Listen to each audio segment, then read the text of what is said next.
Avec l'hiver qui arrive, les lavages de mains fréquents, les ongles peuvent être fragilisés. Comment en prendre soin pour éviter qu'ils se cassent, qu'ils se dédoublent ?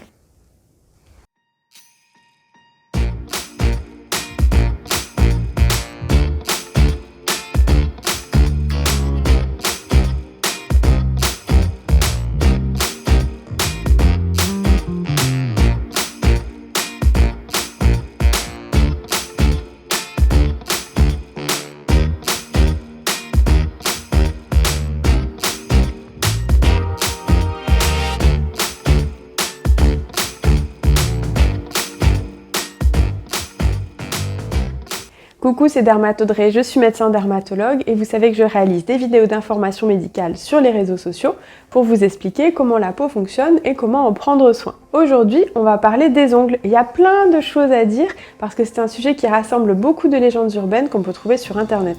On va commencer par l'anatomie, juste pour que vous compreniez quel mot désigne quoi. L'ongle est constitué de deux tablettes superposées qui sont formées dans la matrice et qui avancent petit à petit vers le bord libre de l'ongle au fur et à mesure que du nouvel ongle est produit. La matrice, c'est donc la racine de l'ongle et elle se trouve sous le repli sus-inguéal. Vu de dessus, l'ongle est encadré par les replis latéraux et il peut présenter une lunule plus claire ou pas de lunule et il se détache de son lit au niveau du repli sous-inguéal. Les ongles sont constitués de kératine comme nos cheveux. C'est une protéine très hydrophobe, elle n'aime pas l'eau. Par conséquent, les ongles se ramollissent quand ils sont en contact prolongé avec l'eau. Ça décolle les deux épaisseurs des tablettes de l'ongle et donc celui-ci pourra se dédoubler plus facilement ensuite. Il faut environ une demi-heure après contact avec l'eau pour que l'ongle sèche complètement. Donc si vous vous lavez les mains souvent ou même si vous rincez juste quelque chose, vos ongles peuvent finalement rester humides et ramollis sans avoir le temps de sécher entre-temps. Comme je vous disais à l'instant, l'ongle pousse par sa matrice au niveau de la racine, sous la peau du repli sus-inguéal. La matrice est une zone molle qui est assez fragile.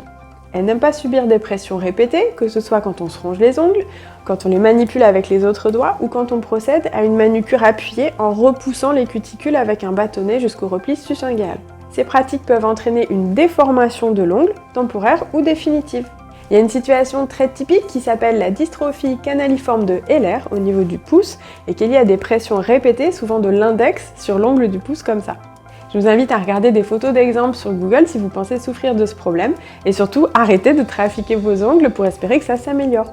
J'en profite pour faire une petite digression parce que vous me demandez souvent en commentaire pourquoi je ne mets pas de photographie de cas cliniques dans mes vidéos YouTube. Il y a plusieurs raisons. Pour ma part, je préférerais pouvoir illustrer mes vidéos, mais si j'utilisais des photos de mes patients, je devrais leur faire signer à chacun un consentement éclairé pour l'utilisation de ces images. Et je devrais conserver tous ces consentements dans le temps avec un règlement général sur la protection des données, ce qui serait assez contraignant.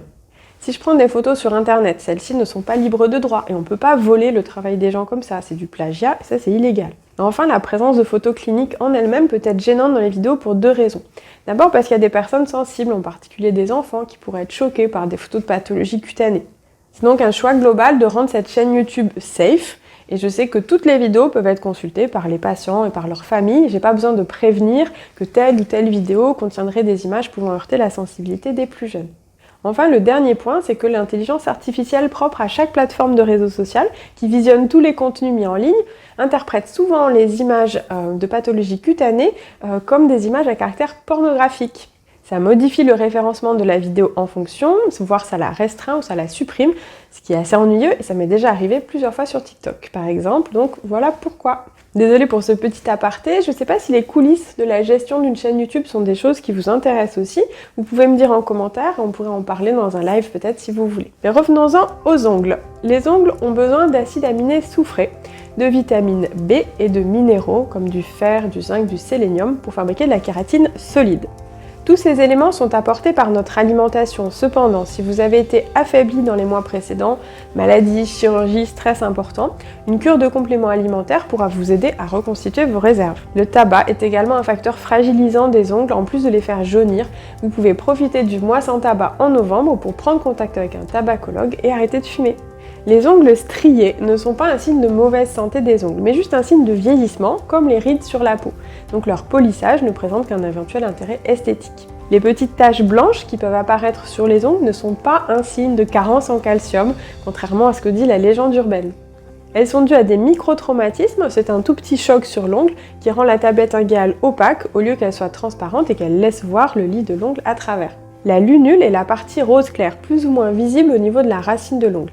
Elle est en général bien visible sur les pouces, moins sur les autres doigts. Il existe une grande variabilité interindividuelle. Le fait de se ronger les ongles ou juste jouer avec ses ongles fait souvent grandir les lunules. Contrairement à ce qu'on lit sur internet, il n'y a pas d'inquiétude à avoir si vos lunules sont petites ou grandes ou absentes, tant qu'elles ont toujours eu cette forme. Ce qui doit vous pousser à consulter, ce serait un changement visible des lunules en termes de coloration, si elle devient rouge, grise ou noire, sur un ou plusieurs ongles. Les ongles des mains poussent en moyenne de 0,1 mm par jour, soit 3 mm par mois. Les ongles des pieds poussent plus lentement, et les ongles de notre main dominante, droitier ou gaucher, poussent légèrement plus vite. Les ongles s'usent peu naturellement dans nos activités sédentaires, il faut donc les raccourcir, soit en les coupant, soit en les limant. Préférez si possible des ciseaux à ongles plutôt que le coupe-ongle qui effectue un levier, et pensez à bien couper jusqu'au bord de l'ongle, surtout sur le gros orteil pour éviter les ongles incarnés. Ceux-ci apparaissent souvent quand une épine d'ongle a été oubliée dans le repli latéral. Pour limer les ongles, privilégiez une lime en carton ou en verre et passez-la doucement dans un seul sens. Pensez à finir par un mouvement de bas en haut pour ébarber les filaments situés sous l'ongle après le limage. Si vous souhaitez entretenir les cuticules, procurez-vous un coupe-cuticule en pharmacie ou en parfumerie. Celui-ci vous permettra de couper les petits fragments de peau qui se soulèvent sans tirer dessus. Évitez de repousser les cuticules jusque dans le repli sus-inguéal avec un bâtonnet, ça provoque une boursouflure du repli sus-inguéal à long terme et ça favorise les mycoses. Les cuticules sont en effet destinées à sceller le repli sus-inguéal sur l'ongle pour éviter le passage des microbes.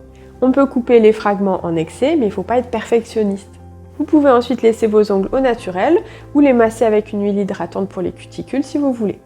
Mais si vous souhaitez appliquer du vernis par la suite, pour qu'il tienne bien, il faudra que l'ongle soit bien dégraissé, par exemple en passant un coton avec de l'alcool. La composition chimique des vernis à ongles est très variable selon les marques, il est difficile de faire des généralités. On différencie les vernis classiques et les vernis semi-permanents qui nécessitent un passage sous une lampe pour se solidifier. Les vernis classiques peuvent être juste une laque esthétique ou contenir du formaldéhyde dans un but durcisseur. Même si ce durcissement temporaire est efficace, le formaldéhyde est déconseillé pour la santé. Pensez à regarder la composition de vos vernis à ongles comme le reste de vos cosmétiques parce qu'ils peuvent contenir des perturbateurs endocriniens, du toluène, des phtalates, du triphénylphosphate, des benzophénones. Tout ça est plutôt à éviter. Les vernis semi-permanents sont un gel acrylique qui se solidifie sous l'action d'une lampe à UV. Ce rayonnement UV favorise les taches brunes et le vieillissement de la peau. Donc si vous réalisez souvent ce type de manucure, pensez à protéger vos mains avec des mitaines ou de la crème solaire avec un SPF 50 et portez des lunettes de soleil quand la lampe est allumée, ne la regardez jamais directement. Un vernis semi-permanent est censé rester intact plus longtemps qu'un vernis classique, environ 2 semaines. Il n'est cependant pas à l'abri des écailles quand vous faites des activités manuelles, surtout en contact avec l'eau. Il nécessite plusieurs couches, en général 4, la base, les 2 couches de vernis et le top coat. Ça rend son application un peu plus fastidieuse qu'un vernis classique. La dépose est également plus complexe. Il ne faut surtout pas le faire peler sous peine d'enlever en même temps une pellicule d'ongles sain en dessous, mais il faut faire des papillotes avec du dissolvant et du coton qu'il faut laisser plusieurs minutes, le temps que le dissolvant pénètre bien toutes les couches de vernis pour le ramollir. Ce type de manucure a un peu tendance à fragiliser les ongles à long terme. On déconseillera donc d'enchaîner plusieurs sessions de vernis semi-permanent d'affilée. Le port prolongé de vernis à ongles pendant plusieurs semaines peut colorer les ongles ou faire apparaître des petites granulations de kératine comme des petits points blancs et celles-ci peuvent être confondues avec une mycose. Dans le doute, parlez-en avec votre médecin. Il peut être difficile de faire un diagnostic différentiel entre une mycose et des microtraumatismes. On utilise dans ce cas des prélèvements.